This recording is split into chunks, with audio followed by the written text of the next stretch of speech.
I'm going to tell a story, this time from my personal adventures, though I've got a couple more work tales to tell, especially some really nasty ones, but we'll save those for another day. This is about a party that I went to a few years ago.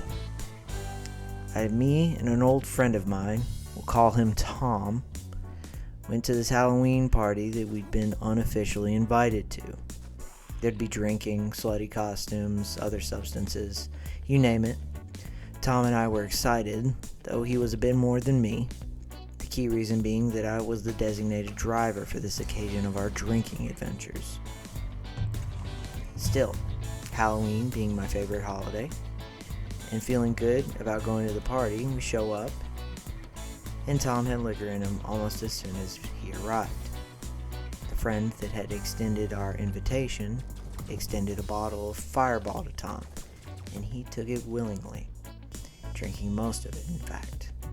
I milled around with him in the house, just enjoying the music and the dancing, and a work friend and his brother showed up, who we'll call Dick and Harry. Dick asked if we wanted anything to drink, since Harry had brought a bottle of Parmesan, I believe the peach flavor. I declined, told both of them not to give Tom any either, before he heard about the new bottle of liquor. He had since already demolished what was left of the Fireball. In the last 10 minutes, he'd been getting increasingly aggravated, and had I not distracted him with silly things like asking where his cowboy hat was, which was already firmly planted on his head, he might have already started a fight with all the liquid courage that was swirling around inside of him. Harry and Dick agreed with me, though Harry was already out of it himself, having had half the bottle on the way there. They wandered off, and I got into a nice conversation with a gentleman at the party about UFC stuff, I believe. And then I see Harry wander up to me after a little while, and I noticed something. "Hey, where's your bottle?" "Huh? I gave it to Tom," he mumbled,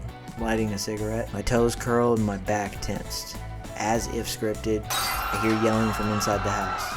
I start running for the inside. As I came into the living room, I see a space cleared on the dance floor that had been packed earlier. A man lied sprawled on the ground, with Tom poised over him, his fists clenched. I jumped directly behind him and put him into a headlock. He struggled and slapped him, but it only made me pull tighter.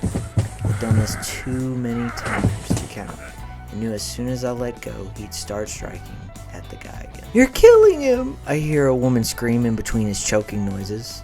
I felt 2 or 3 pairs of female hands grab my shoulders, none with the force necessary to stop me. I ignored them, because the only thing that made them different from this ball of rage in my arms was the intent and ability to kick ass. Testosterone's a hell of a drug. Then I felt a heavy set of forearms constrict around my own neck, and I felt pissed.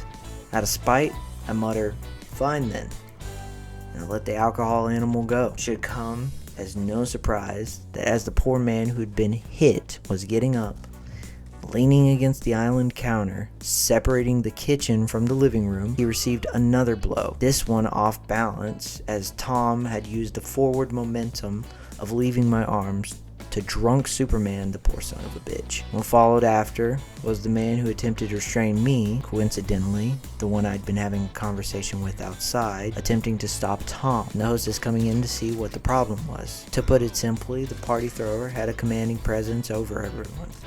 Do I suspect her stature helped with that? On top of her having the attitude of a aggravated mother. All left the room except for me, Tom, the MMA guy, and the hostess. I'm going to refer to as Wonder Woman, since she was built like an Amazon, and for reasons you'll see in a moment. I was sure that the anger which still frothed out of Tom wouldn't stop, even the face of this lady who had to lean to his eye level. His janky resistance from the MMA guy holding him down in a chair soon stopped, and the firm but soft scolding of Wonder Woman had an effect I'd only seen on Tom in his lowest moments. He started sobbing. Not crying, sobbing. It was like watching a bipolar woman switch between moods. His fight had turned to tears, and Wonder Woman went from scolding him to consoling him.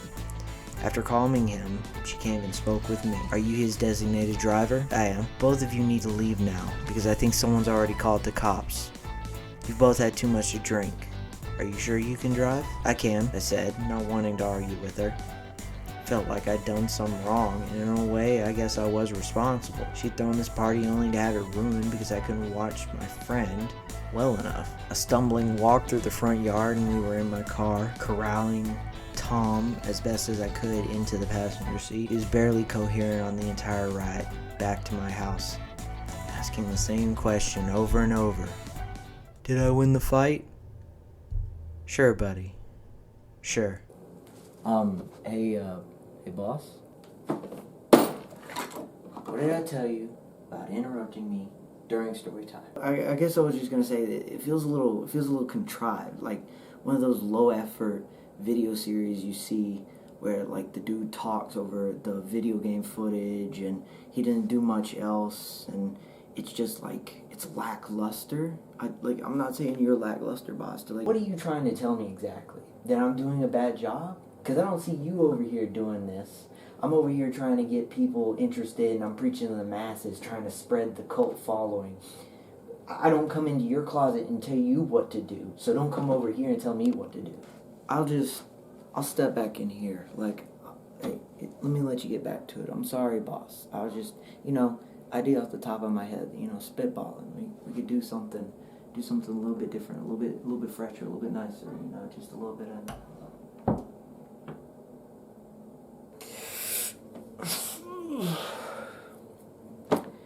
You just can't find any good minions these days.